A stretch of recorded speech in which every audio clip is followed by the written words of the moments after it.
ఒక్క నిమిషం పట్టాభి గారు ప్లీజ్. రవిశంకర్ గారు, మీరు మీ ఉద్దేశంలో ఏమనుకుంటున్నారు? అభివృద్ధి సంక్షేమం ఈ రెండింటికి ఓట్లు వేయలేదు జనం, ఈ రెండింటిని పట్టించుకోలేదు జనం అనేది కదా కేటీఆర్ గారు చెప్తున్న అనాలిసిస్. మీరు ఫీల్డ్లో ఉన్నారు, ఎమ్మెల్యేగా పనిచేసి పోటీ చేసినారు కాబట్టి మీ అబ్జర్వేషన్ ఏంటి? ప్రజలు దేనికి ఓటేసినారు మరి అభివృద్ధి సంక్షేమానికి కాకుండా?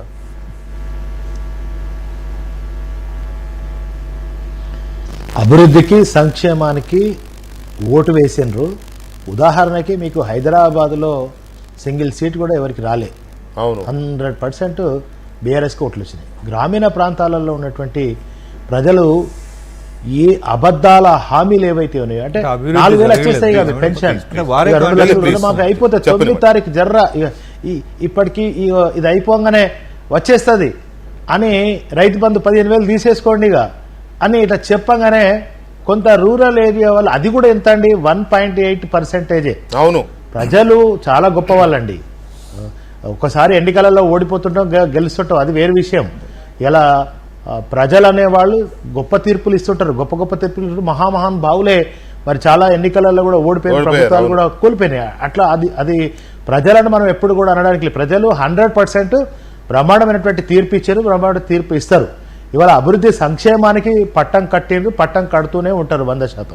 కానీ కొంత పర్సెంటేజ్ ఇప్పుడు తెలంగాణలో ఉన్నటువంటి 1.8% ద్వారానే ఇలా మేము 39 సీట్లు గెలిచిన ప్రభుత్వాన్ని ఏర్పాటు చేయలేకపోయినాం. ఇలా ఆ 1.8 ఓటర్స్ ఎవరైతే ఉన్నారో వాళ్ళు పశ్చాత్తాప పడుతున్నారు. ఇవాళ నీళ్లు లేక, వడ్లు సరిగ్గా కొనక, రైతు బంధు రాక, చెరువులలో నీళ్లు లేక, వరద కాలంలో నీళ్లు లేక, ఇవాళ పంట పొలాలకు నీళ్లు లేక, తాగే నీళ్లు లేక, కరెంటు లేక, ఇవన్నీ కూడా ఇవాళ ఇబ్బంది పడుతున్నారు. అయ్యో కేసీఆర్ గారిని పోగొట్టుకున్నామే అని ఇవాళ మళ్ళీ బాధపడేటువంటి పరిస్థితి ఇవాళ తెలంగాణ ప్రజల పరిస్థితి ఉన్నది. ఇంతకుముందు పెద్దలు మాట్లాడుతున్నప్పుడు ఇప్పుడు అది ఆంధ్రప్రదేశ్ గురించి మాట్లాడారని నేను అనుకుంటున్నా. అవును, మరి నియంత అన్నారు, పెత్తందార్తనం అన్నారు, భయంతో అన్నారు, దొరతనం అన్నారు, అణిచివేత అన్నారు, అరాచకాలు అన్నారు. ఇవన్నీ మేబీ ఎక్కువసేపు వారు జగన్ గారి గురించి ఆంధ్రప్రదేశ్లో ఉన్నటువంటి అంశాలను మాట్లాడినరని నేను భావిస్తా ఉన్నా.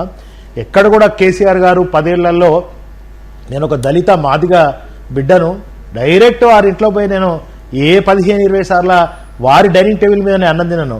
అయితే చాలామంది ప్రాపగండ అబద్ధము ఊరంతా జుట్టలోపు నిజము గడప దాటదన్నట్టుగా చాలామంది కేసీఆర్ గారి మీద, బీఆర్ఎస్ ప్రభుత్వం మీద అన్నెసెసరీ ఆరోపణలు, అబద్ధపు ప్రచారాలు, విష ప్రచారాలు చెమ్మిండ్రు కనుక వాటిని మేము ఎదుర్కోలేకపోయినాం, మేము వాటిని తిప్పికొట్టలేకపోయినాం.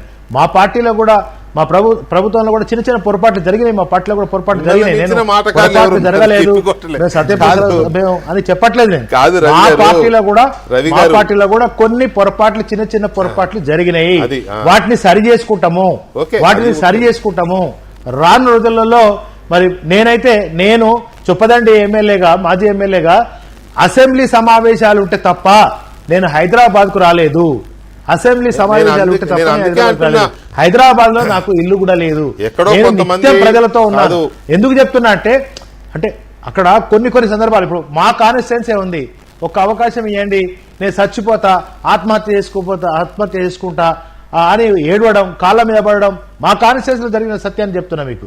అంటే కొన్ని చోట్ల కొన్ని ప్రభావాలు జరిగినాయి కనుక ప్రజలు మమ్మల్ని ఓడగొట్టలేదు, ప్రజలు మమ్మల్ని ఇంటికి పంపలేదు, ప్రజలు మమ్మల్ని ఇంటికి పంపించే పరిస్థితి లేదు. బీఆర్ఎస్ ఖతమైపోయింది, బీఆర్ఎస్ ఉండదని ఇలా రకరకాల అన్ని అబద్ధాలు, అసత్యపు మాటలు, సత్యదూరమైనటువంటి మాటలు కూడా మాట్లాడుతూ ఉన్నారు.